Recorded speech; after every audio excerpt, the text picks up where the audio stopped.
Kasi prefer ko na isain ng konti ang ating papanggisa.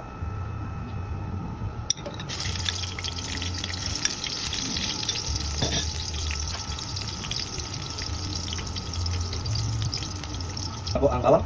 Lagyan natin ang sibuyas at kamatis. Haluin.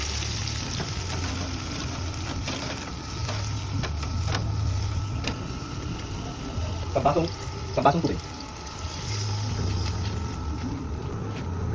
Sa kutsara bagong isda. Preference ko yung gano'n. Taluyo. Usually po, sa huli po nilalagay ang taluyo. Halo, pero dahil po, dahil na malagkit ang aking pakbet, tinulak. Maluto ko ay nakakat na 15 minutes. Dahil dito po sa maganda po pagkinapan ng konti para kahit paano mas mabilis maluto. Magdag. Ayan po, luto na po ang ating bagnet. Luto na po siya. Bali po, pwedeng hindi nyo po ilaga yung kamatis, pwede po iiyaw nyo, pwede rin pong ilaga nyo. Para sa akin po, ang preference ko ay ilaga para mas mabilis silang durugin. So ilalagay po natin ang kamatis. Yan. Para di po natin masyadong palambutin, konti lang po ang para pwede mas magulitan nyo po. Pag gumanyan na po yung balat, madali na lang po siyang lamugin. Ito po, pwede na po natin hanguin. Ito, medyo malambot na rin po. Ito rin po, medyo nawawala na po yung balat, so pwede na rin po na po siya.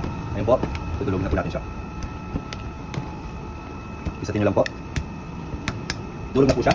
Pwede nyo po ng sibuyas, pero preference nyo na po yan. Yung iba po sili, yung iba sibuyas. After po ng sibuyas, lagyan po natin ng bagong isda. Sa kutsara, pwede na po siya. Saka, para sa ating dessert na dinupian.